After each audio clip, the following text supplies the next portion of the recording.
Welcome, everyone.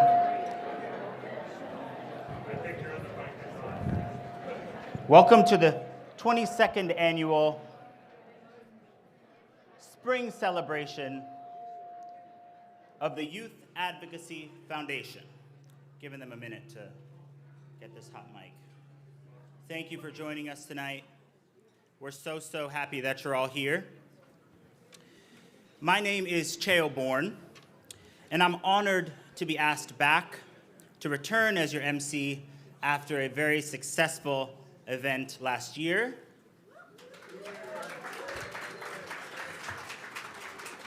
And this year, for the first time ever, we're celebrating on a Friday night. No work tomorrow, right? So eat, drink, be merry, turn up, as the kids say, do what you need to do, but most of all, we're here to support YAF. I expect that you're all aware of the important work that YAF does on behalf of kids in Massachusetts schools, since you're all here. So tonight will be a reminder and a celebration of what we've accomplished. And by we, I mean all of you here, all of you at home. Tonight you'll meet some of YAF's key players, 4 impressive honorees, students who've experienced firsthand what YAF does, 2 inspirational keynote speakers, and our favorite poet laureate, Alondra Bobadilla. That's right. Now, of course, there will also be a chance for you to support the work of YAF should you be so moved, and I think that you will be. Throughout the night, I'll be reminding you that you can keep bidding on our fabulous auction items out there by using your personalized bidding link. And the auction won't close till about 5 minutes after this formal program is over. There's also a Donate Now button on the silent auction if you want to donate instead of shop. And for those of you watching at home on our live stream, hello and welcome. Your presence is so important to us as well. And you can participate in our auction by clicking the link below your screen.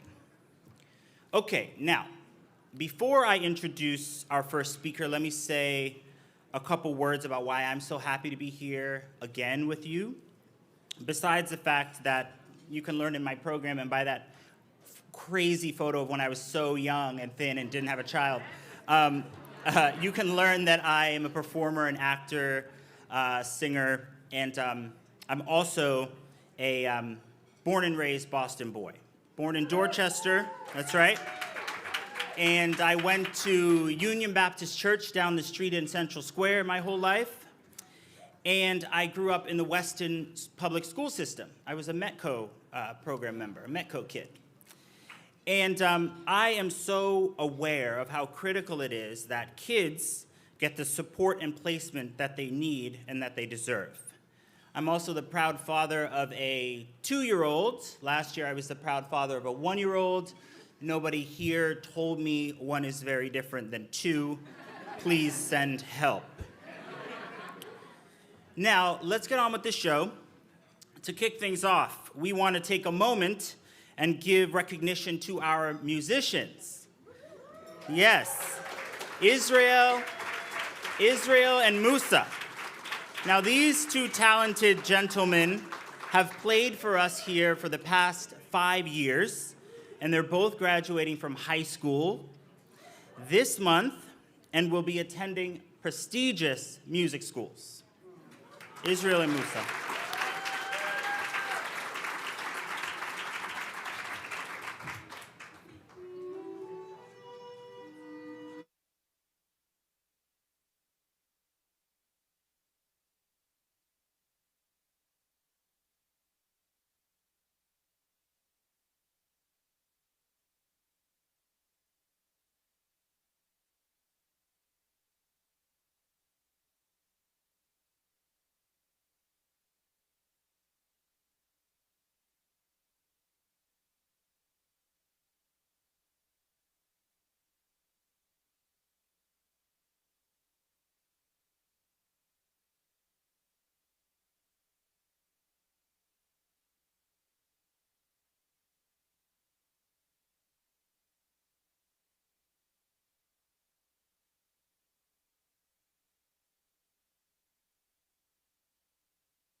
Congratulations, congratulations. Guys, please come on up. We have a little something for you.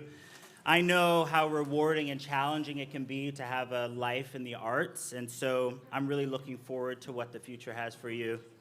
Let's please give it up again for Israel and Musa.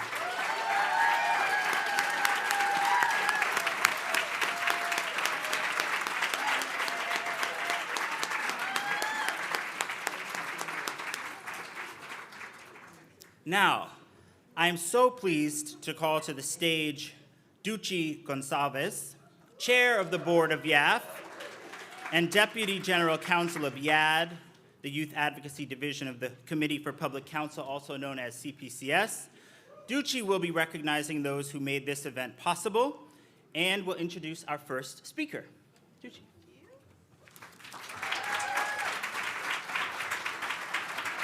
Good evening, everyone. So nice to see all of you here today. As Cheo said, we have a really great lineup. But before we get started with the official program, there are a couple of people, maybe more than a couple people, that I'd like to thank who made tonight possible. First, I'd like to thank the YAF board and ask them to stand up. YAF board. Woo!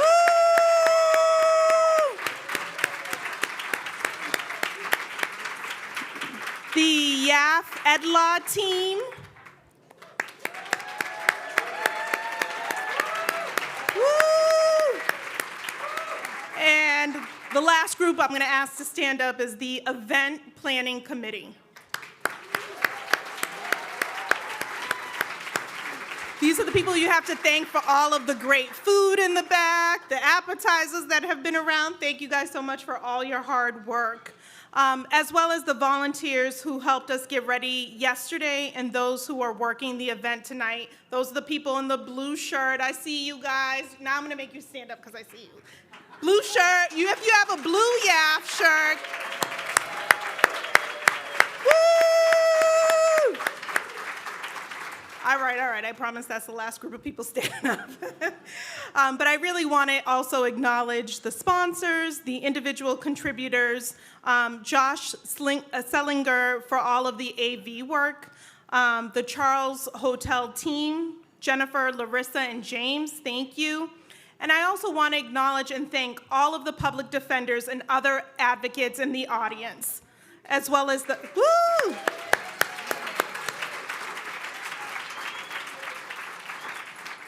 As well as the pro bono panel attorneys in the room, the musicians that we just acknowledged, Israel and Musa, congratulations. Alondra Bobadilla, who you'll hear from tonight, and who is our newest YAF board member. Also, Cheo, I want to give you your props for being a great MC. And really, tonight would not be possible without all of the incredible hard work, which started the day after last year's event, by Jackie Stimson, Michelle Scavangelli, and Marlise Spaniard.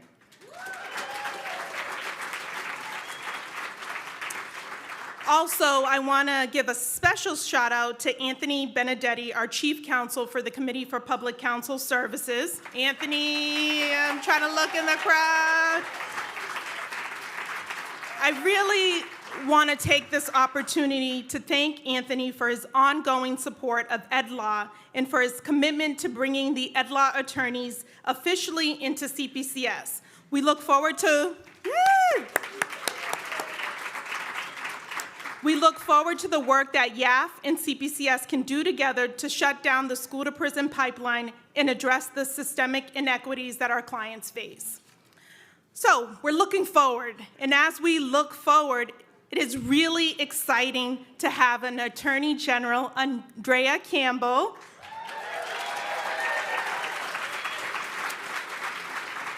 who is focused on ensuring that every student is given the opportunity to learn and thrive and succeed. Last week, Andrea was honored by the Massachusetts Black Lawyers Association with the Trailblazer Award. I immediately thought, Andrea definitely embodies the characteristics of a trailblazer. Well, what are those characteristics? Don't worry, I already went to Google for us, and I got all the characteristics. Number one is an innovator. And Andrea is definitely an innovator, someone who is thinking differently about the issues that impact the youth in Massachusetts, someone who is dedicated to fighting to ensure that all students have access to high-quality public education regardless of their geography, income, or race.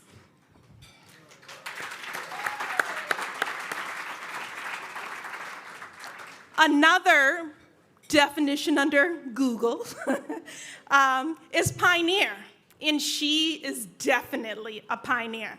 She is the first Black female Attorney General in Massachusetts. She's also the first Black female elected official in Massachusetts, statewide. That's right. And I know she will be the first of many changes to positively impact the youth that we all serve. Another interesting definition under Google is a person who makes a new track through wild country. I was like, wild country? Well, let's talk about Massachusetts real quick. Massachusetts is ranked #1 for education by US News and World Report, but is the 6th worst state in the country for education equality. Black students make up 8.7% of the student population in Massachusetts, but receive 39% of all expulsions and 43% of all out-of-school suspensions. Students with disabilities are suspended 3 times as often as their non-disabled peers in Massachusetts. In Boston, where we are, well, we're not in Boston, we're in Cambridge, but in Boston, Black students make up 9% of the student body statewide, but 40% of the students who are mechanically restrained, handcuffed. In Boston, Black students make up 1/3 of the student body, but 2/3 of school-based arrests. But what I can say about Massachusetts is that it has a nationally recognized public defender system with youth and adult defenders incorporating education advocacy in their representation, thanks to the Ed Law Project. But, yeah, we could clap for that. But equally, Massachusetts has a trailblazing Attorney General who, yes, is blazing trails through Massachusetts and is definitely creating a new track in Massachusetts dedicated to educational rights of young people. I'll let you decide if it's a wild country state or not. Andrea has long shown a commitment to ensuring quality education to young people. In 2008, when she had the option to help, she did. She deferred her job at a law firm and worked with the Ed Law Project.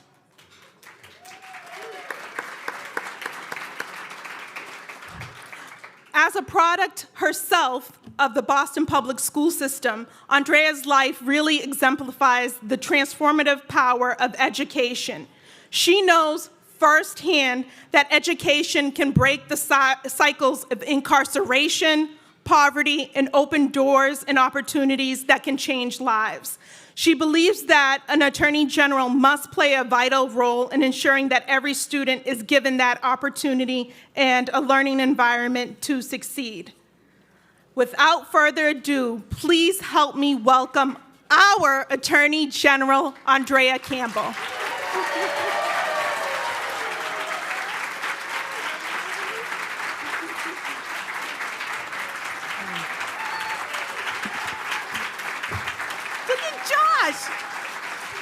Jeremy, oh my goodness.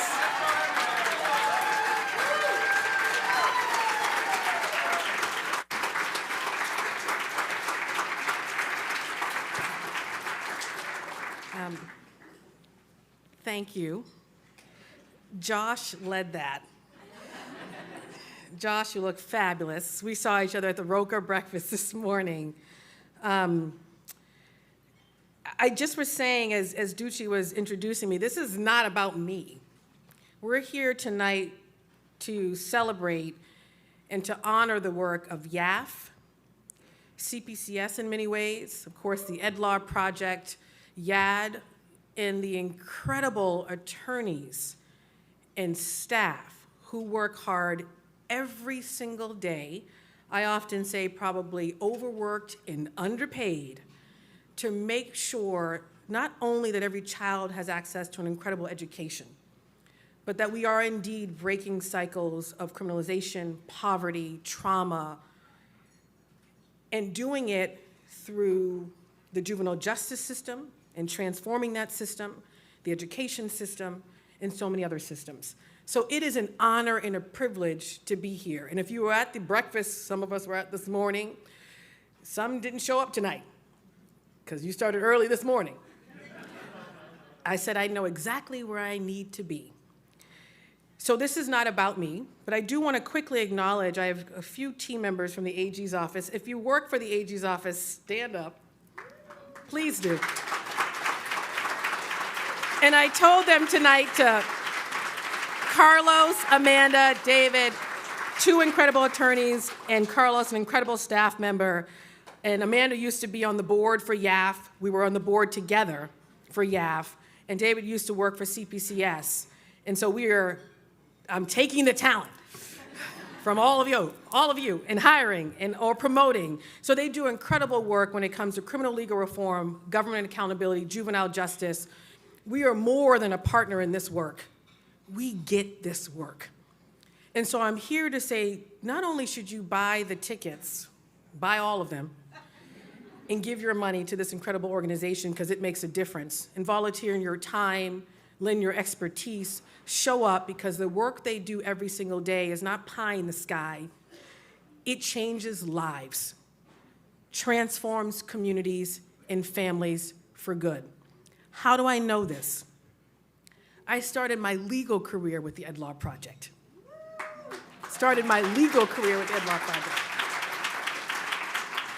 I brought my happy self back from sunny California. I was at UCLA for law school, came to Roxbury. And because of, was supposed to go to a firm, and I said, it was an economic downturn. I'm like, that's not where I'm meant to be. Someone I knew, I said, if I come back and do service, I want it to be in Boston where I grew up. They connected with Ducci, connected with Josh, next thing I'm connected with Marlise, and the rest is history. The things I learned about systemic reform, about juvenile justice, dismantling a cradle-to-prison pipeline. I learned doing the work, representing children. My youngest client was 6, my oldest 22. Representing children in direct service work, I learned all of that. And you better believe I'm bringing all of that to the Attorney General's office to make sure that we continue the work of advocating with you for juvenile justice, raise the age, which the office has never taken a position on. Never taken a position on. We're taking one in this office, doing everything we can in terms of government accountability. We just established an internal working group across every single bureau to say, what can we do when it comes to wrongful convictions? What can we do when it comes to juvenile justice? What can this office do when it comes to dismantling the cradle-to-prison pipeline? What can this office do to address poverty and the conditions in which we find our people? What can this office do when we look at the conditions of confinement in the DOC or in other state agencies? We can do a lot. I've only been on the job 100 days, so give us some time to develop that strategic plan. But support this organization, and I'll end with this because it's not about me. If you know anything about my story, and I said this morning, all of my biological parents are deceased, and my mom died in a car accident, literally driving to go visit my father, who was incarcerated at Walpole. I didn't meet my father for the first 8 years of my life, so my brothers and I, we bounced around quite a bit. My father gets out of prison when I'm 8. When I was a sophomore at Princeton, I talked to him one morning. He died the same evening when I was 19. Fast forward, my twin brother Andre would die while in the custody of the DOC as a pretrial detainee at the age of 29 as a result of receiving inadequate health care. I get these issues from the ed law lens, the YAF lens, the personal lens. But to be successful in actually delivering justice for our communities, in breaking these cycles at the systemic level, we cannot do it alone. So we're here tonight to demonstrate that we care deeply about the work that each and every one of you do. We want to work in partnership with each and every one of you. Thank you to everyone who is in this room to support this incredible foundation, these incredible organizations. Thank you for being partners. Thank you to the sponsors. Thank you to the board members. Thank you to the new board members. Thank you, thank you, thank you.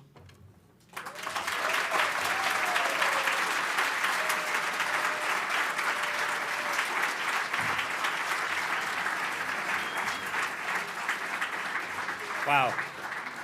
Wow, wow. Thank you, Andrea. Thank you. It's really inspiring to think about how you started your legal career at the Ed Law Project, and now you are the state's Attorney General. It's really amazing. Thank you for sharing those kind words, and I hope that you keep those words in mind as we move through the program tonight.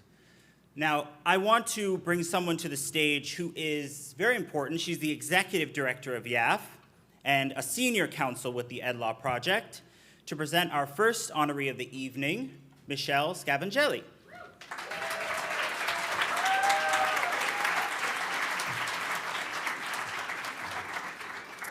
Thank you, Cheo, and good evening, everybody. It's so wonderful to see you here. I have the pleasure of introducing the recipient of this year's Commitment to Justice Award. Catherine has been involved in YAF for as many years as it has been around. Catherine understands the work we do and the youth we represent, as she was an early pioneer creating a school within a school for kids in detention in the Department of Youth Services, DYS. And to this day, she continues to show up and ask how she can help. I first met her in 2018 after becoming Deputy Director of YAF. We met at the Twisted Tree Cafe, where we often meet, and I was blown away by this amazing person, a diamond in our midst, who had already done so much for YAF, yet was brimming with ideas of more ways that we could grow and that she could help us. And I have to say, I was a bit starstruck to meet a renowned, successful author, 25 books strong, and no matter what the task or event, Catherine has always been there for YAF. She is a constant champion for us, proudly wearing her YAF fleece. They are, if you don't have one, they're for sale, and carrying the YAF tote, also for sale, and introducing the work that is done by all the people that Andrea spoke about to her large circle of dear friends, because she is loved by everybody that knows her. She is a silent auction collector, solicitor extraordinaire, and you can thank Catherine if you are the high bidder on the lobsters. Throughout her life, she has always led by example and is so deserving of this recognition. I have to mention, it's not even just for YAF. Catherine and Alan go up to, they have a home in Maine in the summer, and even up there, she helps an organization there that is working with people devastated by the opioid epidemic. So she is a champion wherever she goes. And Catherine, before we ask you to come up and accept this award, one of our other board members, who also is quite creative like yourself, would like to come up and sing a song she composed for you. Deb Popple, will you please come up and lead us all in serenading YAF board member, Commitment to Justice awardee, and my dear friend, Catherine Hall-Page. Thanks, Michelle. I didn't write the music, I just wrote the lyrics. And of course, this is a sing-along. I'm back up. Cheo's gonna help you. Your part goes like this. Catherine. You wanna try that? Catherine. Nailed You're it. hired. Nailed it. Okay. Who knows what the song is based on that? One, Not two. you. Okay, here we go. Who is an ardent supporter of YAF? Catherine. Who's worked for 22 years on our behalf? Catherine. Who writes award-winning books about bodies found in most peculiar spots? Her mix of brains and talent and caring is enough to make you plots. Who's wife to Alan and mother to Nick? Catherine. Who once taught high school, which sounds like a kick? Catherine. Who went to Wellesley College, that's why she is a major piece of class. And Alan, please forgive me for making her my Catherine Hall pass. Who, Google it if you don't know. Who gets stuff done and gets it done right? Catherine.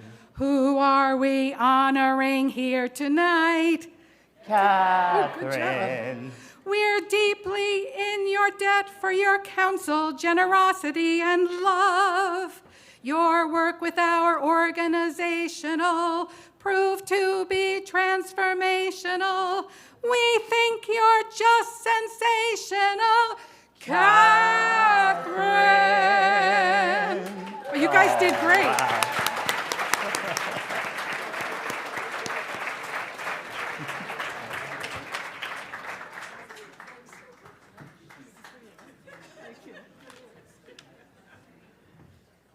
Well, I really don't know what to say after that, you know.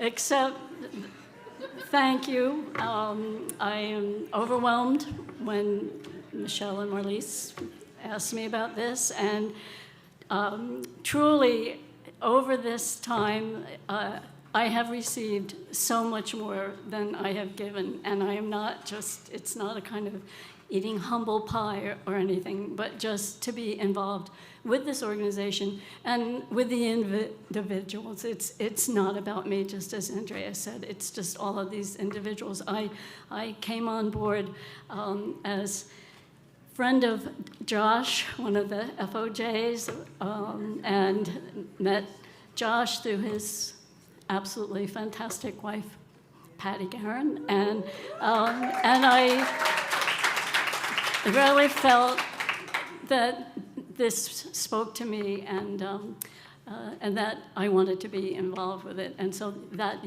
was a very long time ago, Josh and Patty. So commitment to justice, when I was thinking about this, I was very lucky and didn't really realize the extent of it until as I got older into adulthood, to have parents who were committed to justice. And they were not just committed to justice, they acted on that commitment to justice. I grew up in New Jersey, and my father was the director of a rehabilitation hospital that was one of the first in the country, and helped to found the National Rehabilitation Association, which eventually resulted in the Americans with Disabilities Act. And so there was always a sense in the house. It wasn't that we sat around having heavy conversations about things, but there was a definite expectation that, again, not articulated, but that we weren't put here for ourselves, that we were put here for other people, and to act upon that. And we drove quite a distance to go to a church that was both diverse ethnically and racially. Livingston, New Jersey, where I grew up, was an all-white, formerly rural farm community, but then it became more of a bedroom community for New York City. And so, you know, that seemed wrong to my parents. But again, it wasn't something that I don't think a whole lot of people ever even knew that they were involved with in terms of fair housing. My father took me to his alum, Drew University, to hear Dr. King when he came, when I must have been about 13, so that's a very long time ago. And you know, there were all of these things that happened, and also include in terms of who their friends were and who they were close to, in the gay community.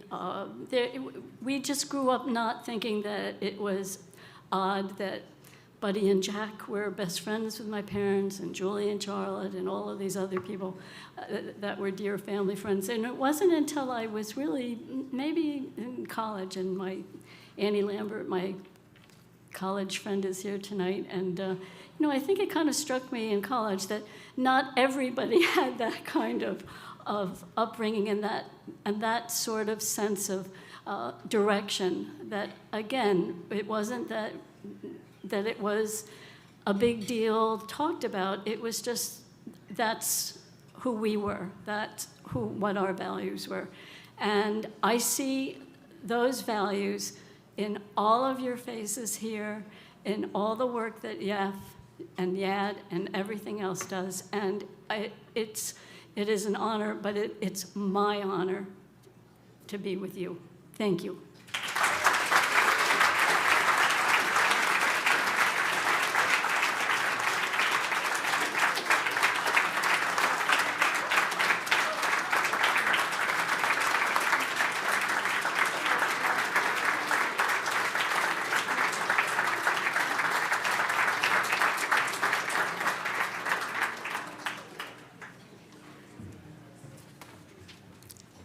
Hello, it's me again.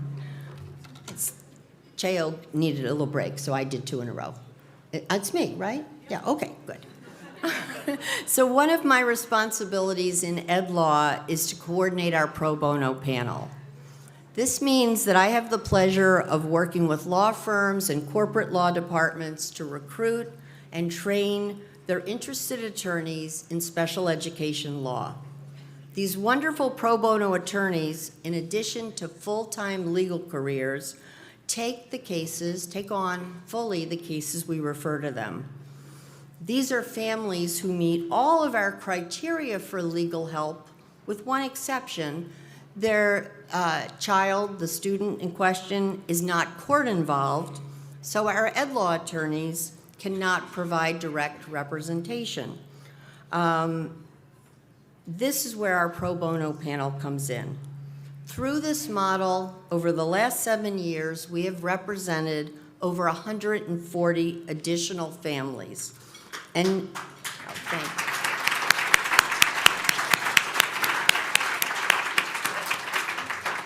you. And now, many of these pro bono attorneys, you can see the ones that have been working on cases in the last year in your program, and the asterisk means they've taken on more than one, and I can't tell you how many of these attorneys take case after case.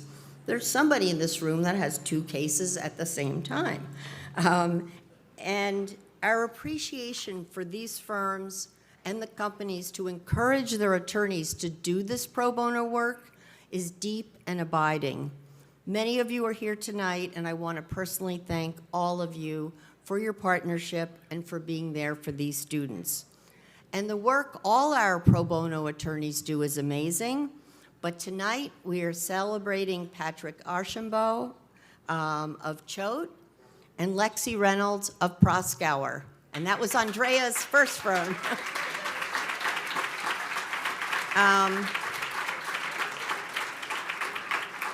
I had the pleasure of providing support. Ed Law's model is the pro bono team is connected with one of our ed law attorneys so we can give advice, sample documents, tell them about the attorneys for the school districts, et cetera. But we're a support person. So I had the pleasure of supporting them in their amazing work on behalf of Sophia Guidas. You can read about each of them in the program, but what I want to convey to you tonight is their tireless and detailed and excellent, like never flagging, tireless advocacy on Sophia's behalf. This was a success story that took over 2.5 years through 2 schools, multiple placements, and ultimately, Sophia was placed at the Landmark School in Beverly, where she is thriving. To hear a little more about this story, please join me in watching this video. Sophia is my daughter. She loves go camping. She has a dog, and she loves bringing the dog and the bird. She loves going to the camp and run with them there. So she loves doing that. I like to do training with my dog. I like to do some training with her. My bird, I like when he comes to the sofa with me and snuggles with me when I'm watching stuff. My wife and I original from Brazil, South America. We came here like 18 years ago. And Sophia was born in 2010. Sophia was born here in Boston. With her problem that we figured out later on about the dyslexia, she couldn't read. And we read with her, try pretty much every night, read with her, but she couldn't read.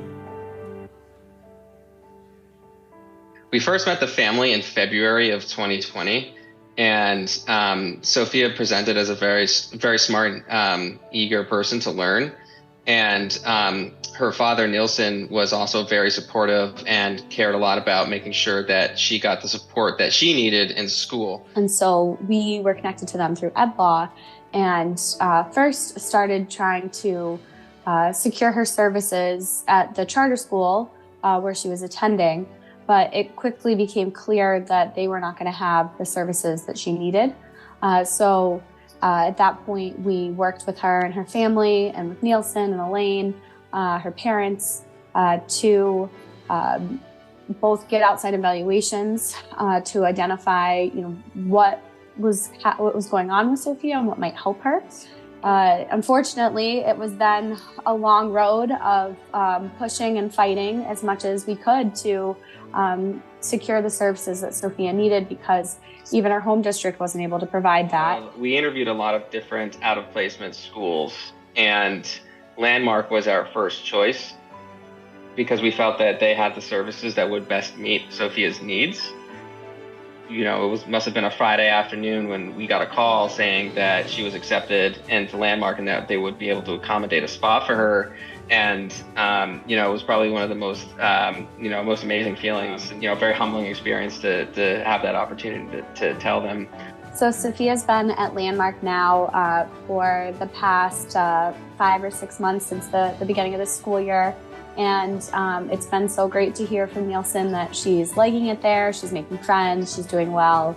It really, really is so rewarding to hear, all of that work for 2 years. I like they teach you different ways than my other school, which I like. They taught me different ways to do stuff. I definitely have been improving a lot in my reading and stuff. And I'm more a fluent reader. It's been so rewarding being able to see Sophia finally enjoy school and, succeed. We knew, how wonderful of a kid she is and how dedicated she is at school, even when she was at a school that she shouldn't have been. But she has improved so much. All her reading, writing, and math is getting a lot better. I can't believe it. I'm telling you, that school really, really changed Sophia's life. I'm telling you that. We're very happy. And thank you, Patrick and Lexi. We're so happy with you guys. You guys like an angel for us.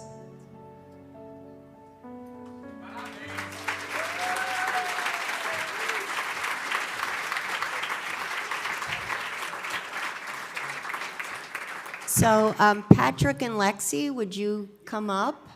And I'm wondering, Nielsen, Elaine, and Sophia, would you just stand up and say hi?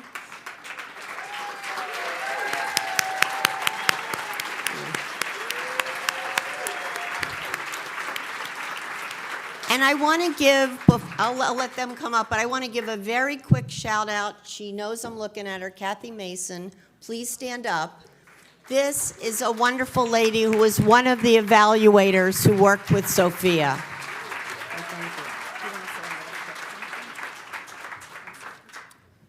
Thank you so much. It's a huge honor and privilege to be here.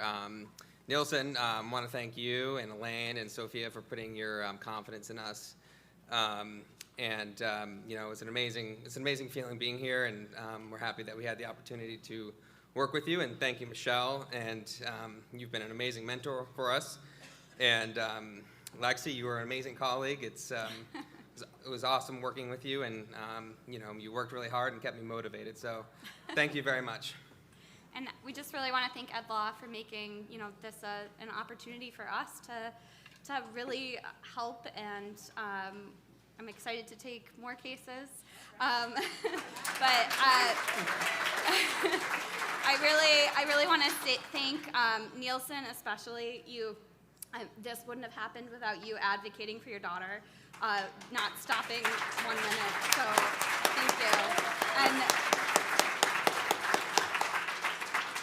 And I want to thank Sophia for working so hard and doing amazing. So thanks, everyone.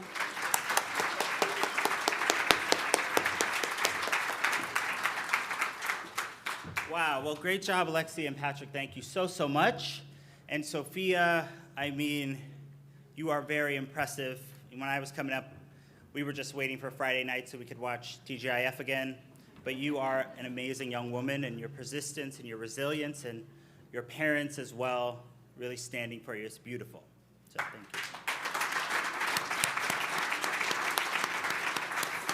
So we know you're going to go really far in life, including later you're going to help me pick a raffle ticket, which I know is every young girl's dream. Now, let me welcome to the stage Bridget Trico, who she's going to present our Community Justice Award. And Bridget is YAF's vice president and board member, as well as middle school humanities teacher at the J.R.I. Victor School in Acton, Massachusetts. And as I understand, there are congratulations that are in order for Bridget. She and her husband, Josh, who's home babysitting, hint, hint, are new parents of a baby girl, Cece, just born a month ago. So please welcome Bridget to the stage.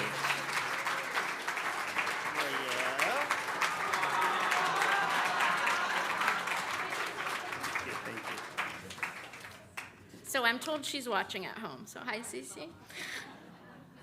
So I'm really excited to be here tonight and just be present for all this. YAF has worked so hard in the past year. So I'm excited to be here to present our Community Justice Award.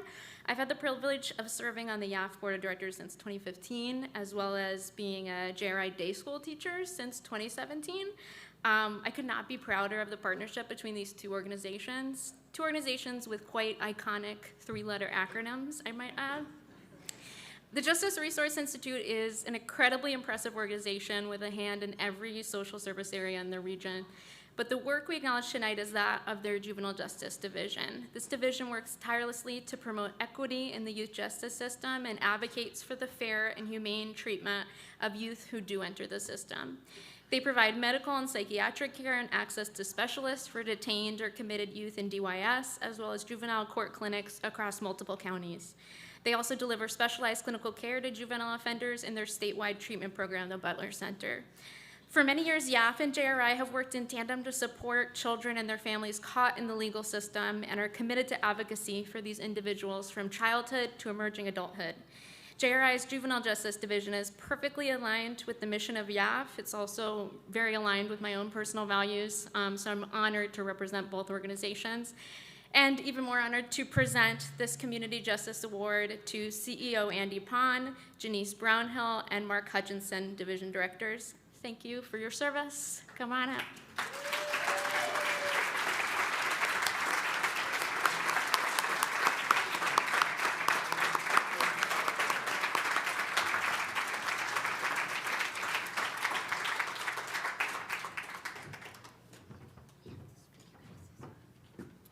Wow. Thank you very much, everyone. Justice Resource Institute first established its collaborative relationship with the Department of Youth Services back in December of 1979. And since that time has worked very closely with them to drive both progressive initiatives within the juvenile justice system and also work aggressively to implement those initiatives. So Justice Resource Institute has its deep roots within the juvenile justice system in Massachusetts. Also, Andy Pond, its CEO, has his deep roots in the Massachusetts juvenile justice system. Andy started his first job in human services in the middle of the 1980s, working at a hardware secure program with which DYS had a contract with JRI. Mark was my first boss. Andy's my last boss. So the roots of our commitment, both to drive social justice within the juvenile justice system and to implement those to the highest degree of excellence, goes way, way back and will continue forward.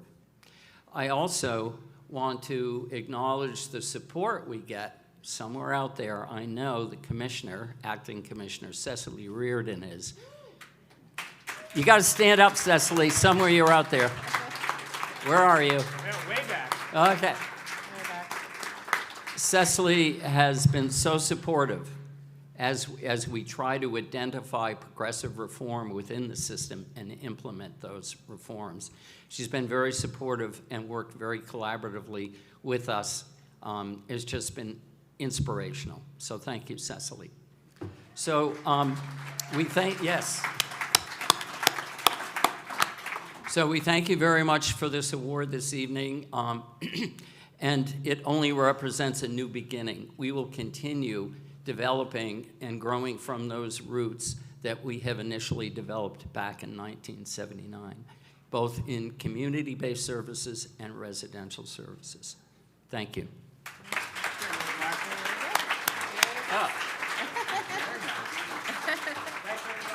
you.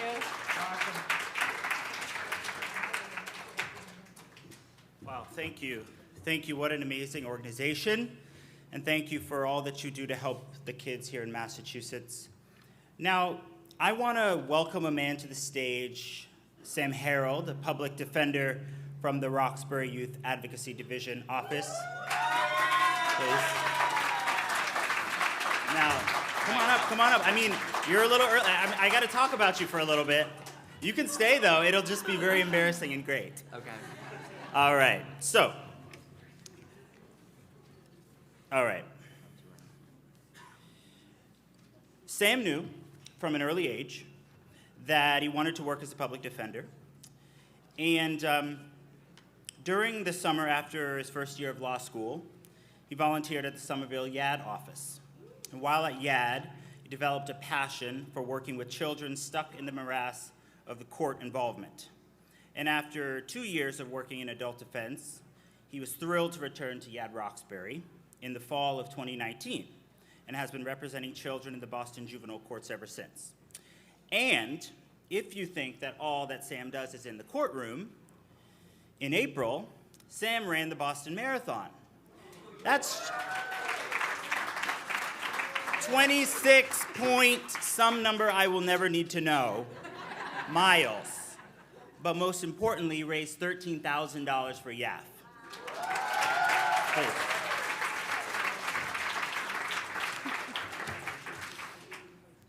So I thought that I would have to introduce myself, but I don't think I do anymore. I really appreciate that. Thank you very much. So good evening. I think my job tonight is to introduce somebody that I'm very close to and somebody that had a big impact on me. My former client, Aline Budensha, he's a young man that I had the honor of representing when he was 15 years old.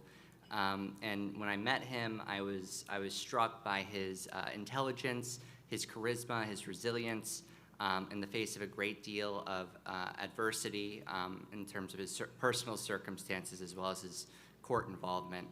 And with the support of the Ed Law Project, people that I revere, these are some of the best lawyers I've worked with. And I also was working with another attorney at YAD, my co-counsel, who can't be here today, Laura Alfring. And we were able to fight for the right for Aleen's education during the beginning of what was the COVID pandemic. And now, 4 years later, Aleen has grown into an emerging adult. He has his whole future ahead of him. I'm incredibly proud of the progress that he's made and the person he's become. And as a guest speaker tonight, I think Aleen will share some of his unique insights and experiences, and I have no doubt in my mind that he will inspire all of us. So please join me in welcoming Aleen Budencha. This is stressful.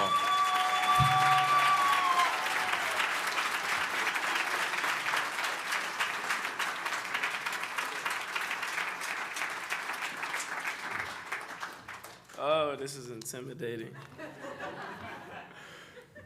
First off, good evening, everybody. Boa tarde para os Guedes. Como você está hoje? Thank you so much for having me and my beautiful girlfriend, Yali Viana, here tonight, everybody. I guess I'll start from the beginning. A quick introduction. My name is Aleen Marian Cristian Budencha. Aleen is a Romanian immigrant boy. He got here when he was 9 years old. And we're going to flip this paper over. Aleen got here, and he was filled with excitement. Imagine being an immigrant from a third world country where you are a minority in your country. You grew up dirt poor, ridden with poverty, where you were excited to have even the basic, most necessary things that were exciting to us. My mother, Alina Vasiliadis, met a man online who brought us over to the States. And that was a journey for me. That was a journey that I was very excited to be in. That was not a bittersweet experience like most other immigrants, but rather it was something exciting. It was filled with hope for my future. That feeling didn't really last that long. So I got here, and for the time being, it was really good. And then it wasn't. My mother, by the time I had turned 10 years old, was arrested on child abuse charges. Her and my stepfather had ended up getting a divorce later on, but nevertheless, long story short, it was rocky. It was stormy. It was up and down, and overall, it was just toxic. And so back to the divorce thing. We ended up being homeless for a little while, bouncing from motel to hotel to friends' houses. And that was a transition period as well. I had learned a lot about myself. I had learned that I couldn't depend on anybody because my mother had been so busy working, fair enough to provide for us, that I had to raise my little brother. I had to be there emotionally for us. I had to be there responsibly for us. I was there as an authority figure from sun up to sundown. Eventually, though, we got a house. Yay, got a house. Great, right? No, bad. Very bad. That house was a nightmare. It felt like a cage. It felt like a prison. I felt trapped, and the same time that we got into that house, I had fell into a deep, deep depression. I had went into my first year of middle school without any friends, a lack of social skills, and an overall feeling of inadequacy. I went to Walsh Middle School, where I did drama. We did the Addams Family. Yeah, that was cool. And by 7th grade, I had gotten my first indefinite long-term suspension. I went to a group home, Wayside Youth and Family Advocacy. And I spent from the age of 12 to more or less 17 stuck inside those walls. So, went to Wayside, got to know myself a little bit better over there, got a little healthier, came back out, was right back in 2 months after. Went back to Wayside, got to know myself a little bit more. I got healthy again. I was back in 6 months after. It was a nonstop spiraling process of going in and going out, and it started with the group homes and it ended in DYS. I'd like to say that at home, I had people that cared about me, that showed me support and love and a role model way of living, but I didn't. To this day, I don't speak with my mother. She's been in and out of hospitals for the past 2 years. She mixes drugs and alcohol. My brother is in foster care. So long story short, I didn't really have that support system from my family that a lot of you might have and might have had growing up. Nevertheless, by the time I had turned 15, going on to 16, BLM was having protests all over the country. I went into Boston with an older friend. Long story short, that night didn't end well for me. I had been charged with arson and destruction of property, and about 10 minutes of actions in that night led to 20 months of my future being stripped away from me. I was arrested and charged, spent some time in DYS in Massachusetts, had gotten out and been sent to group homes. It was at this point that I met Sam. Sam represented me in my criminal cases out of Boston. By this time in my life, I dealt with about a dozen criminal cases, many more civil, and had an overall feeling that lawyers didn't give a crap about me, because they didn't. Sam was different. Sam stepped up. Sam showed me compassion. Sam showed me love. And overall, Sam kept it real with me. He was a friend. He was an older brother. He was everything that I didn't have back at home. Sam and I grew very close.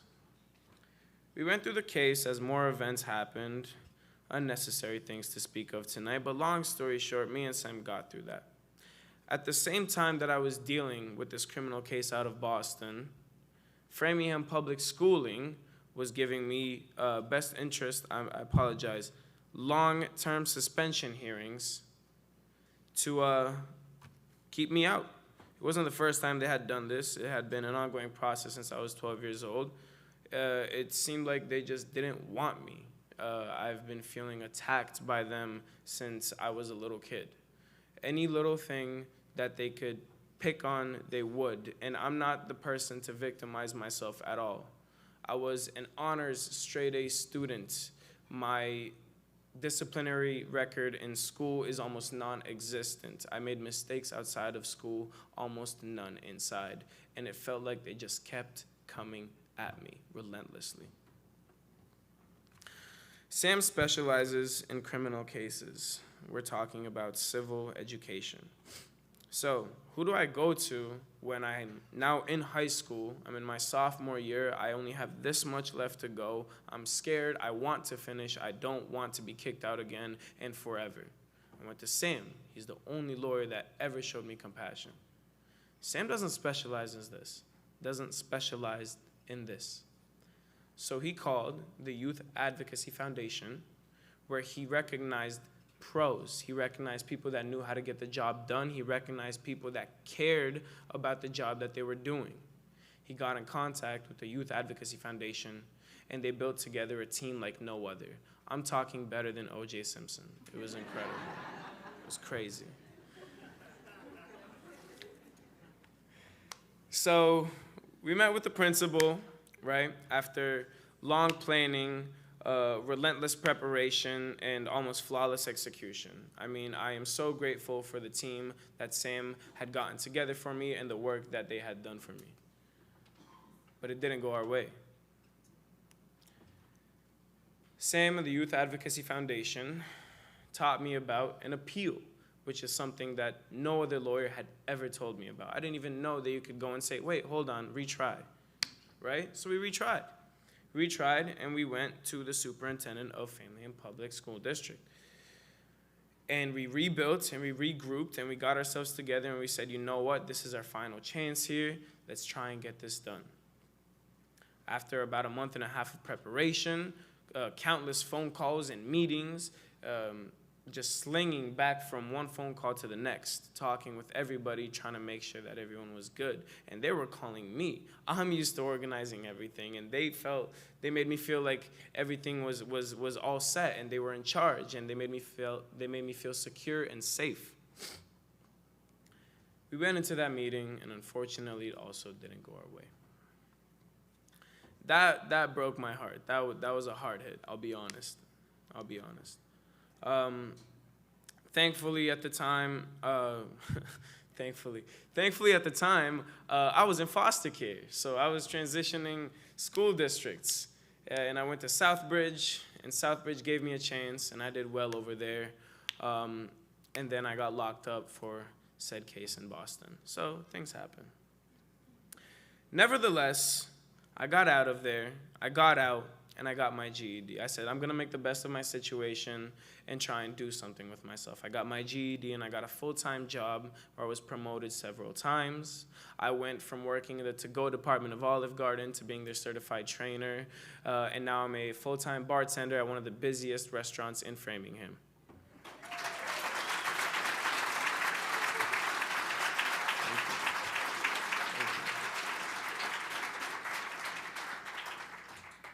I'm not just rambling here talking nonsense into your guys' ear for any reason. I wouldn't have come here for any other reason. I'm trying to get this through everyone's head tonight that what the Youth Advocacy Foundation and people like Sam Harold and everybody here in the front row, you guys look all very, very great, very professional looking guys, fantastic. These are people who, some of them have gone through the same kind of circumstances that I and others have gone through. And more importantly, these are people that really care about the job that they're doing. I have no doubt in my heart that put together these minds, they'll make such a great impact on today's youth. They'll represent us in a way that I wish I could have been represented. And overall, I just have so much hope that you guys can change the future for Massachusetts youth. Guys, please understand that what they're doing today and here is something that really matters and changes kids' lives. And it's not a temporary thing. It's not just beating cases, not just getting kids to get out of these suspension hearings. It's showing them hope. It's showing them love. It's showing them compassion. It's showing them that there is a possible future. Thank you so much. I'm Aline Budenshaw.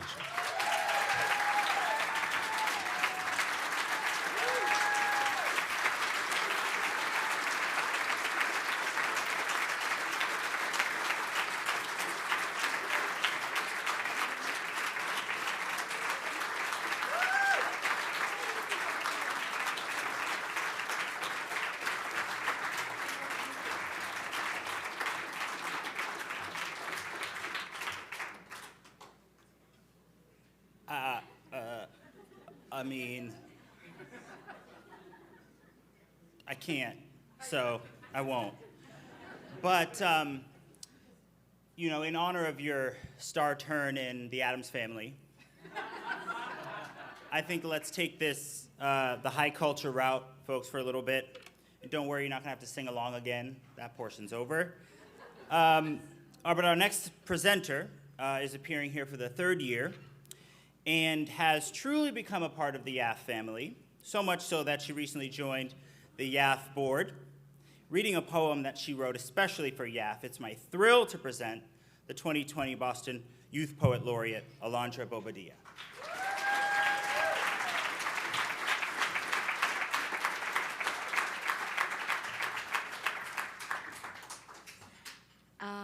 Good evening. I usually never talk before I read because I get so nervous. Y'all don't know this, but I'm shaking so bad. But I just wanted to thank YAF for allowing me to be part of the family, for inviting me back a third time. This is truly one of the things that I look forward to, and I genuinely mean that. And it is an honor to be here to write these pieces for you guys, which is something so special to me. And to be part of the board, which is like crazy, and be part of YAF in a very different way. This poem is titleless. As a young child, you imagine, what can I be? Relentless curiosity, unwavering zeal, vigor to dream, imagining yourself in different roles. You play career like you play house. When I grow up, I am going to be But some kids find their dreams shot up viciously. You walk into school and it's an echo chamber of all they have heard before. They become the spitting image of danger and social erosion, locked up in cells in their minds before they get thrown in any jails. 12, 14, 18, the record keeps stacking. The minor blow up in childhood could have been a moment for restoration, but the system didn't simply fail them, it branded them defective from the start. From the moment somebody's impulse was to call a cop before a social worker. Recognizing systemic failures does not equal the justification of individual bad actions, as some like to say. It's holding institutions accountable for being more like funnels into prison instead of pathways to renovation, filtering promise and purpose and leaving only ashes. You don't need to tell the kid they aren't worth anything when their face pressed up against the floor is enough to send the message. If you could put a system on trial, all these institutions would have been locked up for a while. For what crime? First-degree murder. Of every other outcome the kid could have had, sometimes I think it's just to sell the narrative of strive and struggle. Prove true the age-old American folktale that if you just pull yourself up by the bootstraps, that alone will be enough. And just because one or two prove the system wrong doesn't justify the sin. These institutions that use the skin color of these kids on inclusion posters have deepened the abyss that they can't find the light to get out of. As a grown adult, you hung your degree on the walls and decorated your heart with accolades. You did all the student clubs. You painted all the pictures of success. And imagine doing all of this just to be told they won't give you the job because of a felony charge. But you were an adult. 18. 18 means prefrontal cortex development isn't complete. Can the scales really be even if accountability is only expected of the students and not of the caseworker who hasn't checked in for months? Or for the teacher who knew the struggle and still pushed the kid to their edge on purpose? Or for the laws that favor a trap separating families left and right? When the numbers have faces, you pound the floor in confusion. Why does the same story keep reproducing if justice only sees without color? Then justice has forgotten its origins. So much rhetoric and philosophy just to see children as enemies. I wish people would believe the things they speak and study. I can't count how many kids have told me, is it even worth trying if I know where I'm going? Is it pessimistic thinking or systemic destiny? You tell me, when kids 7 and 19 all sing the same words, same solemn lament, they bury their dreams before they even take root.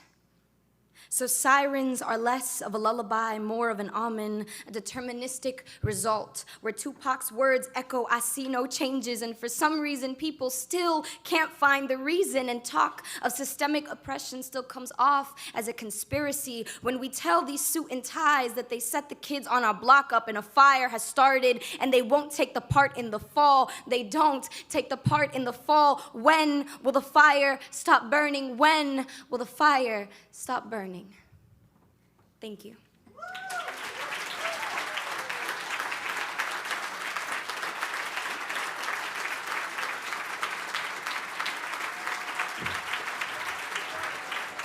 Wow. Wow, wow.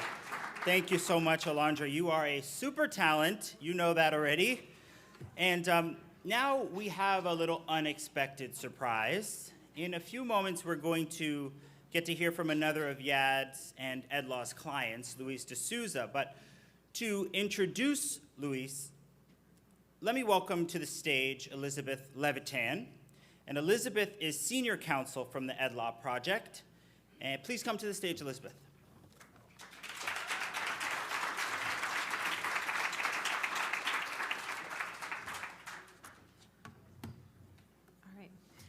So I am up here to introduce Louis, a former client of both Edlaw and Yad.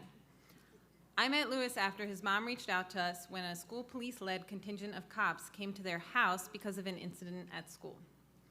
For the purposes of this intro, I will just reference the seminal Juvenile Rights Supreme Court opinion in re Gulp and say that the allegations were of an irritatingly adolescent variety. Lewis had never been in serious trouble before, and now he was both dealing with school discipline and a juvenile court case. Lewis, his mother, and I worked together to settle him in a new school where he was able to get a fresh start. Unfortunately, once the school learned about the charges, they sought to suspend him. But because Lewis had been working so hard in his new school, we were able to stop that from happening.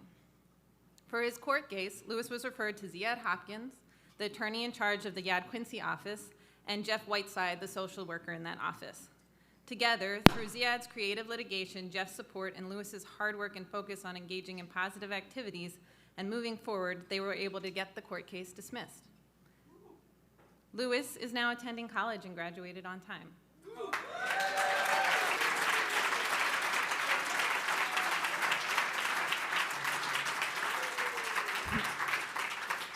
Now I will let him share more about his experience, and please welcome Lewis.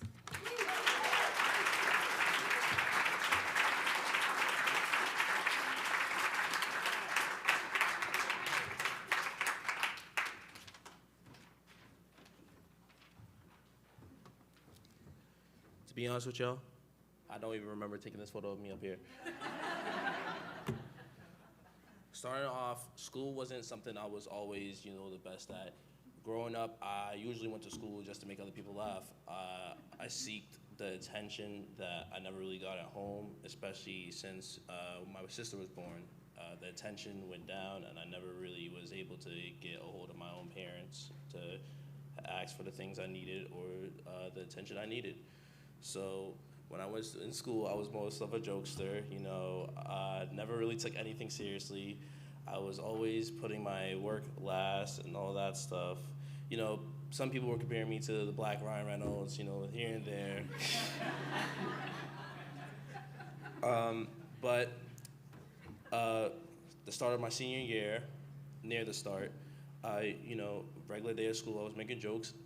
Some people didn't find a joke I made too funny, and then it led to me being in court. I remember going home that day.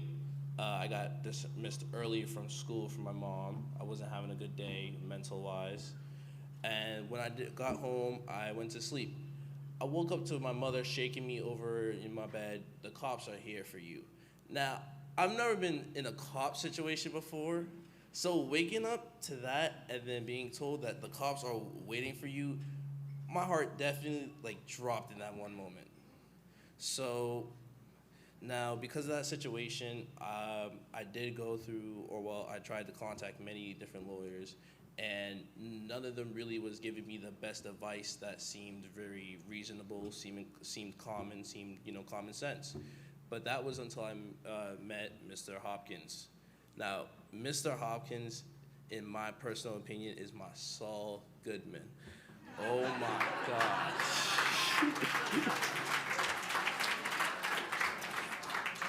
When I first met Mr. Hopkins, he was straightforward with me. He kept it real. He told me what to do. I remember the first phone call with him, he did everything with this energy to make sure it was done and out of the way. It was a feeling that I was actually, someone actually cared about me. Someone was actually willing to step from high above and come down and help me when no one else was willing to. From then on, I met Mr. Whiteside. He was a cool dude. This man was amazing. He was very down to earth, very chill. I would say some things, just because I'm a funny guy. He'd be like, "No, you just keep me on my right path." "Come on, dude, what are you doing, man?" It was the best. It was the best.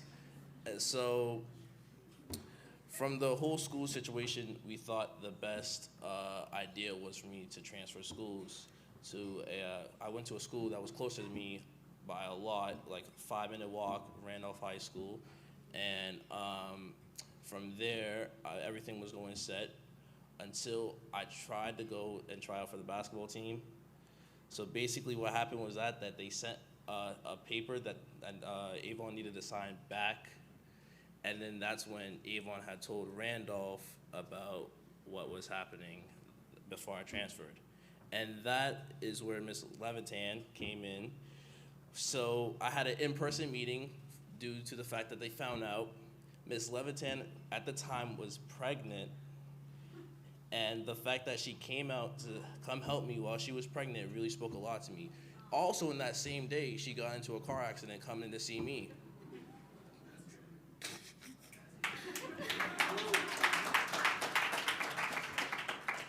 Even after the case had finished, Mr. Hawkins still was in contact with me, and that it showed me more that he just didn't just care about his job, but he was caring more.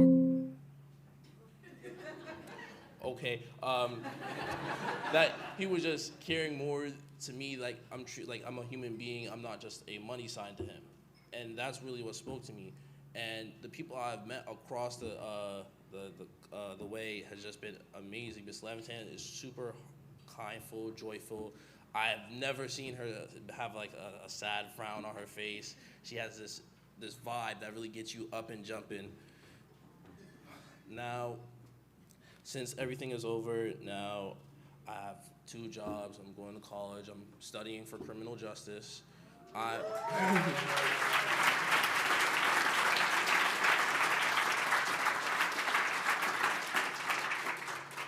Right now, I am deciding if I want to become a forensic scientist or a public defender. Because of Mr. Hawkins. Mr. Hawkins, while he was defending me in court, it was just the way he was doing it that really spoke out to me, that really said that there needs to be more people like him out in this kind of field. And that's why I wanted to become a public defender. That's one of the motives that I'm going to college for.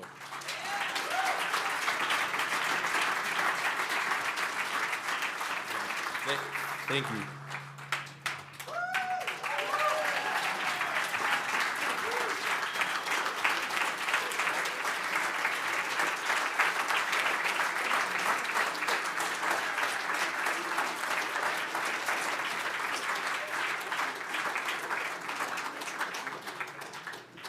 Louis, thank you, thank you. Can I keep this? I keep this?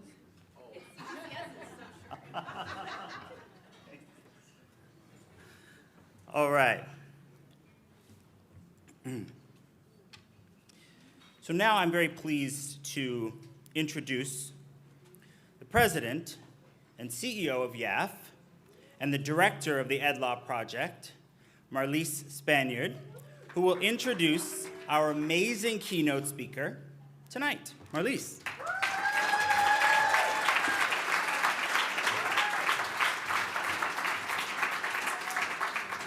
Hello.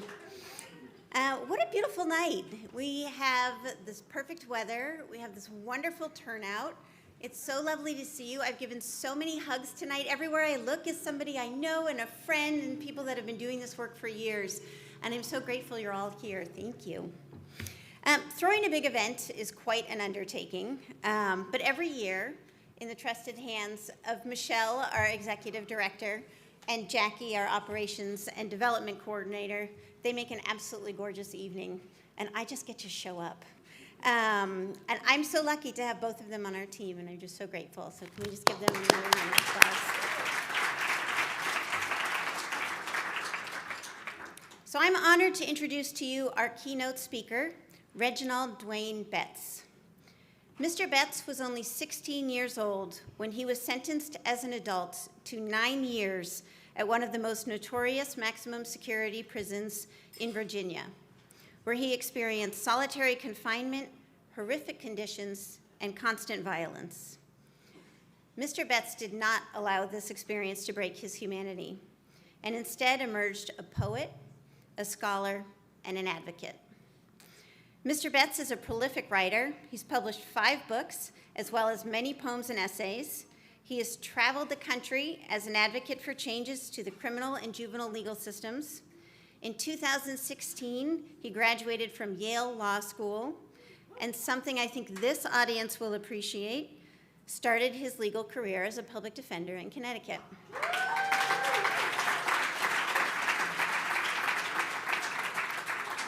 He is the founder of Freedom Reads, a first-of-its-kind organization working to radically transform access to literature in prisons, a spokesperson for the Campaign for Youth Justice, and was appointed by President Barack Obama to the Coordinating Council of the Office of Juvenile Justice and Delinquency Prevention. He is also featured in the upcoming May 15th issue of The New Yorker. Mr. Betts has received many awards. I started to write them all down, but literally it was like the whole thing, and I was like, he's not gonna have any time to speak if I read this. So I'm gonna direct you to the program, which has his full bio.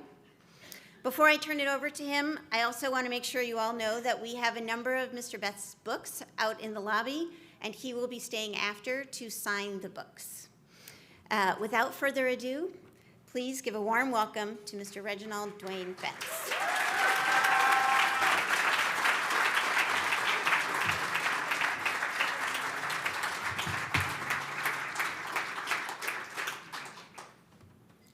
I didn't realize how many people were here.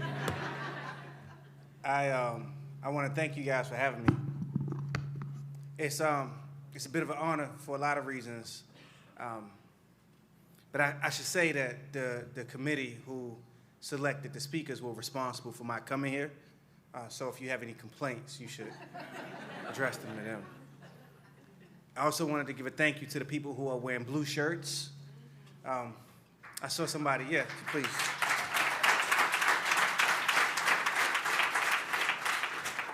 I saw somebody with an interesting ring, and I asked them about the ring, and moments later, I was reaching into my wallet, giving up my credit card. The people who run the credit card machine are really conscientious. They say, can you tell the person who this credit card belongs to come here in front of us with their driver's license and one additional form of ID. So I was told that I'm going to win this, that we are all winners, but I translate that in my head to that is my pink bike outside, don't touch it. I am particularly honored to be here because you hear these stories, and I listened to the mission statement for Freedom Reads, and I realized how wrong it is. Our mission is not to radically transform the access to literature in prison. Our mission is akin to producing the feelings that you heard from the people speaking today. And it wasn't just the people who had been in the system, it was the people who had worked in the system. To say that you started your career in 1980 and you still have joy, and that you're standing beside the person who was your first boss, and that you have progressed so much that you are now that person's last boss. Now, you think that that's a knock on the person who was having his last job, but it's not actually. It means that he was willing to do this work for all of those years and see other people advance to the positions that he once held. I went to prison when I was 16. The number that I know that is most intimate to me, as intimate as my name, is 251534. And I think that what Freedom Reads is trying to do is to give people a means to equip what prison does to the spirit, and our choice is literature. But ultimately, I think what we're all trying to do is give people a story to walk away with from an experience that is richer and is more productive than the story that they had when they walk into that experience. The reality is that more public defenders care than any client can ever know. I once had a kid who I represented, was 15. He was locked up for robbing a woman with a BB gun. The woman said they locking too many of our black boys up, but he put a pistol in my face, and I know you say it was fake, and I probably agree, but he should be locked up for a very long time. Now, everybody in the audience is like, oh, they aghast at this notion that this kid should be locked up for a long time, but they don't live in that community where this black woman is like, I'm not supposed to be afraid of somebody who could be my son. I remember talking to this kid, and I said, did you do anything else like this in a time close to when that happened? And he said, no. I said, because the police are going to come at us with it, and we just need to know. And he said, no. The prosecutor said he actually confessed to robbing somebody else 2 blocks down the way. I said, he did not confess. I just talked to this young man. He told me he did not do it. I explicitly told him it's going to make me look bad if he says he didn't do it, and I say that that wasn't him. And I said, now look, caveat is they can't find the paperwork. I am certain this kid did not know what caveat means, and he thought it meant the lottery, because I did too. Until the prosecutor said, we have the paperwork. And this kid is probably saying how his public defenders didn't care about him because they kept pressing him, trying to get him to confess to something. And what the kid doesn't know is that we were scrambling trying to produce a story that meant freedom no matter what it was that he had did. And a lot of times the efforts of people in this room can't be understood by their clients because as a client, you only see one lens. I think what's really powerful about the stories I've heard is that so many people working with YAF are working to show the young folks that they're working with more than just that one lens of legal representation. I said my state number was 251534, and that's only part of it. I should say that what landed me here is that I couldn't get a job. And so I applied for a fellowship I had no business getting. It was the Radcliffe Fellowship. They give it to 50 people each year. It's supposed to be for mid-career authors. Mid-career writers, you could be a public defender, you could be an artist, you could be a musician, you could be Musa when you get older. I knew this kid when he was 5. His mom, Gretchen, they welcomed me and my wife and our 2 children into the community, and he was so young that in my head he was 3. His mom was like, no, he was 5. I know all of those years. And to see him here today is this thing about the stories that we try to produce in the lives of other people.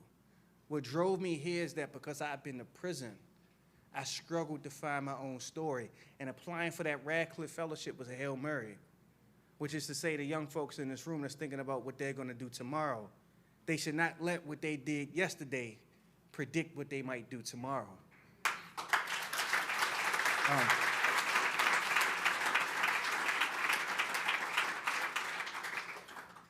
This moment is sort of bittersweet. I remember Gretchen said that I had things to do, and that's why I left Massachusetts. But the reality is I left Massachusetts because I still couldn't get a job.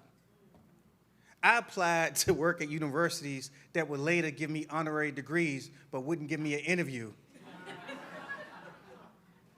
I applied to 2 consecutive jobs here in Boston. One job, which was in Roxbury, they said that I couldn't have the job because I sounded too much like a professor. I was like, you've not been to prison. They say, I know, that's what surprises us. But we don't think you will connect to our children. You sound too much like a professor. What the fuck kind of shit is that? See, they said, you should have gave us a little bit more of that during your interview. The other job I applied for, I won't even air out the name of the institution, but the other job I applied for, I got the job, and they knew that I had a criminal record, and I was going to be tutoring kids after school. And they came back at me and said, it's taking a long time to process your criminal record, and school is going to start soon, so unfortunately we can't hire you. And I was like, but I confessed again, like 15 years after I committed my crime, to you of all of the crimes I committed. I even explained how I went to prison for those same crimes. I wrote a book about it. It's on Google. Like, I don't know what the background check is going to prove to you that it's true, but, and they were progressives. And I had to ask myself, what am I going to do? I convinced this woman to marry me, and we had not 1 but 2 children, which is twice the amount of Similac, if you know such things. It is twice the amount of child care. It's a woman here today. Our children went to the same daycare. It was a Spanish immersion school, and my fucking kid is now learning French. So that says how much that worked out. But it's a pleasure to see you, and it's a pleasure to remember that what drove us away wasn't that we didn't love the community that we were a part of, but that the community did not love me. And I thought, where can I go to be loved? Where can I go to be accepted? Where my 3 felonies and 3 no process felonies. And the thing is, no process doesn't matter in the real world, but it matters to lawyers. They want to know, how many charges with no process? Where could I go where I will be accepted despite that? I struggled with this question, and I decided to go to law school. Where else would I feel at home? Where people would understand that people make mistakes under the strangest conditions. And I say that part of the story because it frankly was at law school where I used to think that my job was to be a public defender. I thought that my job was to be on the front end and to help people not end up in prison. Now, my first job as a student was working in a clinic where we represented kids who were facing expulsion. And then after law school, and during the law school, I worked at the public defender's office in D.C., and then after law school, I worked in New Haven at the Public Defender's Office, and I represented young people. I found that it was a huge struggle, and this is why I'm going to end with a thank you. I found that it was a huge struggle. It wasn't that I thought the kid didn't understand what I was doing for him, because even as he was lying to me, I would laugh at him, like, I know you kind of lying, you know? And some of my colleagues, they thought that you can't tell a client that he's lying to you. But I was like, but this kid is like my fucking son's age, and he's lying to me like I'm a dummy. Or the kid is like 22, and I'm 32, but I'm just not gonna sit here and let him lie to me and treat him with so little dignity that I like laugh and smile in his face when he is saying the most absurd thing. And then I realized that like the judge or the prosecutor would do something that I would find absolutely infuriating. I had a client who was a young woman who had a sort of abuse of a dog charge. Her dog had died. And she had 2 kids in diapers. And what I remember is the prosecutor said, I offer you 1 year suspended after 7 months. And he was looking at his paper as he said it. And I was like, I'm sorry? Do they have daycare in jail? I mean, is somebody gonna pay her rent while she's in jail? What are you talking about? And that particular judge wouldn't budge, and they sent it to another judge who was a mother. And I thought this was gonna seal the deal. And she said, okay, 1 year suspended after 2 months. And I was like, what the fuck is going on here? I was in chambers. At that moment, I wish that the other interviewer had heard this language, because they would have hired me. I actually wasn't conscious of me saying that thing. I was so lost in this notion that like a judge, because if you do 2 months in prison, you lose your job, you lose your apartment, like you lose your children. And I just couldn't understand how I was in a conversation in a room with a bunch of adults, and I was supposed to pretend like this was a legitimate response to the accidental death of a dog. and there was other circumstances around it, as there always are, but I couldn't believe that that was the question. And my supervisor and attorney touched my leg and was like, I got the rest of this. And I was like, man, something must have went wrong. I don't know what happened. I went out, and he came up to me later and explained to me generously how there were certain combinations of words that didn't belong around a judge's ears. So the last thing I'll say is what that taught me was when we all show up in the ways that we can. And I ended up deciding that I couldn't be a public defender because I couldn't deal with the burden that it is. And I wish more people understood the kind of burden that it is. And I wish more people understood the passion that people who do it must bring to the work. Because you don't get the kind of praise that you should for supporting the people who are most vulnerable in our society. We talk about brain science a lot, but in 1996, they definitely did not believe that if you committed a crime at 16, you didn't have the intellectual capacity of Einstein. That's how they treated us when we went to court. You must have been a mastermind behind every robbery that happened in the last 7 years. Give it all up. And so you guys do this work without expecting to ever be compared to Johnny Cochran. That was a first. That was good. I don't even know how you know who Johnny Cochran is, but that was good.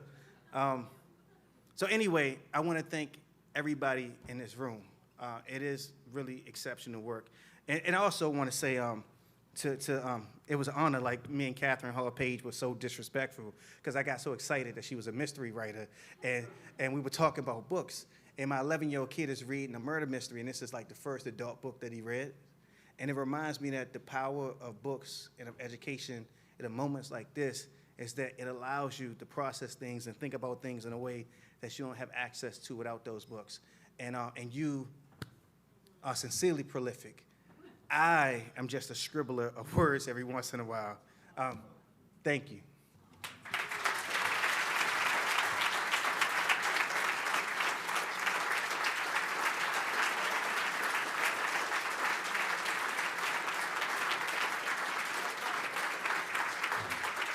Well, thank you. Thank you so much. Thank you.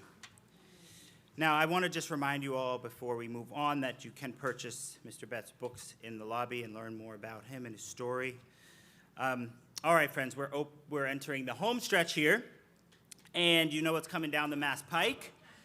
Tonight has been very inspirational for me, for you, I know, and if you'd like to show your appreciation for all that inspiration, I'm going to tell you how. As a reminder, our auction is still open, so it will be open till about 5 minutes after this program ends. And first, it's time to find out who won the spectacular Le Mans bike. Sophia, can you please join me on the stage? Help me pick a winner. Now, this can be a Price is Right moment. If you want to stand up and scream and run, you're welcome to do that. Please. All right. Our winner is, I won again? Doug Trico. Doug, you won. Congrats. We'll ride it over to you. We're going to ride it over to you later. All right. So, all right, folks, now's your chance to help out, right? We're immensely grateful that you gave up your evening to be with us, to celebrate with us, and buy stuff from the auction. And we know most of you have already given financially, but we welcome you to support us more. Maybe something you heard tonight has moved you to give a little bit more, to reach a little deeper in your pocket. Maybe you're a guest of someone and you'd like to contribute as well. Now's your chance. So we can go into your bidding app and hit the Donate Now button. And we're going to pull up our thermometers here on the side. We're hoping to raise $15,000 tonight, and we know that we will. Last year we raised $10,000, actually more than $10,000. So now is the time to, look at that. We got one already, $250. Thank you so much. So now's the time to send in your bids. Take your phones out. I want to see people looking down, not looking at me, sending in their bids for all these. All right, $1,000. We love it. All right, and so we're going to keep sending in our money. If you're at home, you can also send in money now. We're going to hit our goal of $15,000 in this room, and we've got about 10 minutes to do it. So let's get to it. We want to remember all the amazing stories. Another bid for 25 and another. We want to remember all the amazing stories we heard tonight. We heard from Sophia and all of the wonderful work she's doing at her new school and all of the support that her parents are giving her, and we're so grateful for you. And another 500, 100. We're moving. I love it. And we also heard from Aline, and his beautiful story and how you spoke so powerfully and so with such strength and you're so articulate and wise and so young. We thank you for being here. Mr. Betts, we thank you for your words as well. Everyone who contributed tonight and everyone whose presence is here, another $1,000.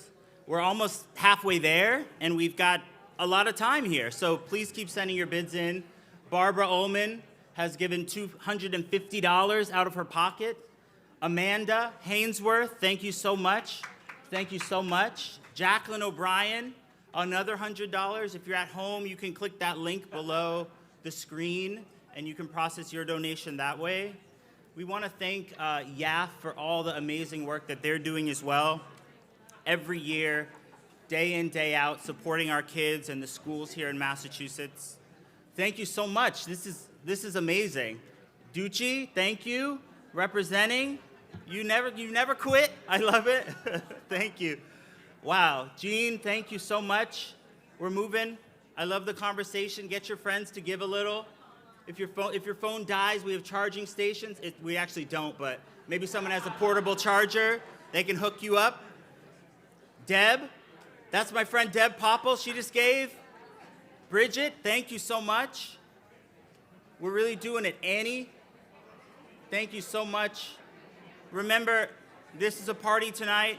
It's Friday night. You don't have work tomorrow, so you can just have a drink and forget about the week's work. Ellen, thank you so much. Did we cross the halfway? All right, we're about halfway through. Thank you so much. Alondra, thank you for your beautiful poem tonight. Spectacular. Amazing, $500. Amazing. We're more than halfway there. Let's give it up for more than halfway there for the night. $15,000. We're going to hit it right here in this room. Amy, thank you so much, Amy. Amazing. Remember, you can still bid on those auction items for about 5 minutes after we conclude this portion. If you're a fan of pottery like I am, you might want some of that pottery, right? There's a Punta Cana trip up there. You definitely don't want to bid on that one. Don't do it. Just kidding. I bid on that. Anthony, Danielle, thank you so much. What is that, 2/3? We're 2/3 of the way. We've got 8 minutes. We can do it. If you're at home, please continue to click that link.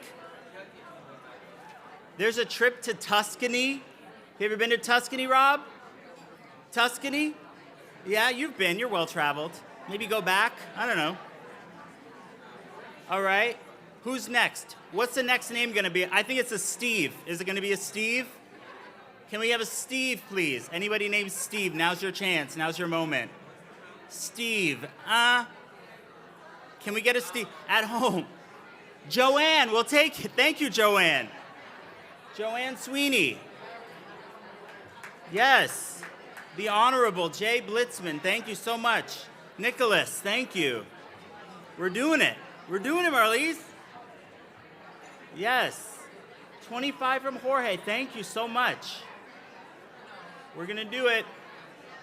7 minutes. Let's bring it in for these kids, right? We're working for these kids. For the hard work that they do.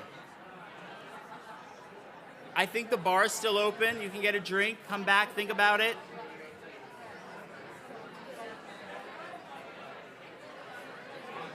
Yeah, I will. Yeah, there's also, there's dessert in the back. You can get dessert, cupcakes, coffee, ice cream sundae bar. That's where you'll find me when this is over. Keep placing your donations for YAF. We're almost there. I know we can do it. There's an amazing auction item which lets your kid be a ball person at the Celtics. They get to go and throw the balls to the players. They get 3 seats. You can watch a game from like the floor. Who's gonna be is it Steve next? I feel like it's gonna be a Steve. I just have a feeling about a Steve. All right. We're going to keep the thermometer going up here so you can keep making your donations. If you're at home, you can keep giving to YAF. We want to thank you so much. I got you. We want to thank you so much for coming. We're going to keep the thermometer going so you can donate. Our auction is still going for another 10 minutes or so. Please enjoy the dessert. We're going to close the auction at 9 p.m., exactly at 9. We want to thank you for being here tonight. It's been an honor. We raised a lot of money so far, a little more to go, and we can do it. And we hope to see you next year.